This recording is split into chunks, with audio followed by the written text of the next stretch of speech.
Do you remember Digimon? If you're in your dirty 30s or close, you probably remember Digimon. And I just made one of our dreams come true. A real life Digivice. What's going on? I'm Dylan and this is Quest for Nostalgia, where I do detailed tutorials on 3D printed props and things like that.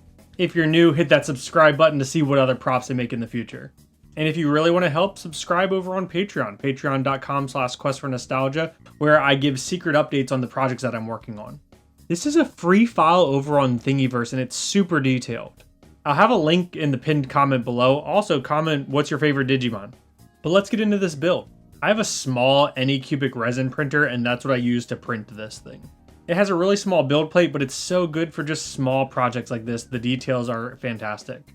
The first step with the project after it was printed was getting the halves to be nice and flush with each other. So I took 80 grit sandpaper on a block of wood and I did circular motions till I got them nice and flush.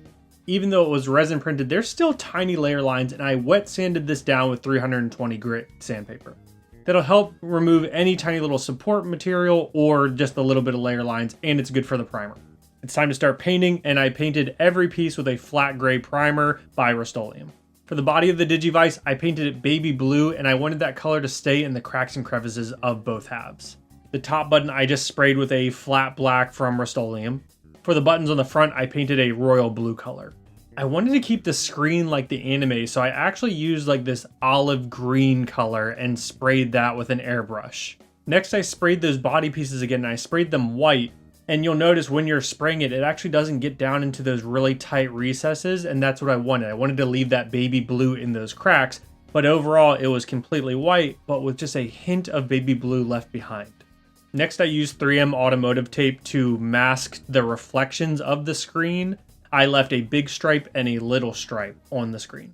I sprayed a light green to be the reflection color, but you could also go ahead and just brush paint that really easily. Even though I had one more step to paint, I wanted to glue those buttons into the device. The last color I had to paint, I just hand painted with a Vallejo model color black. You can use any acrylic black paint. And I painted the inner circle of the device, and it was so satisfying to see this thing coming together. I popped in the screen, and then it was time to super glue the two halves together. And with that, it is complete. I really love the way this thing came out. I think it looks true to the anime.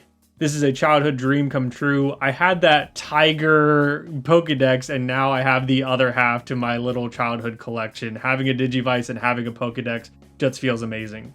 If you made it to this part of the video, thank you so much. I really appreciate the support. Throw a like and a comment down below. What's your favorite Digimon, or were you a Pokemon fan instead? Thank you as always to the Patreon members. It really helps support me.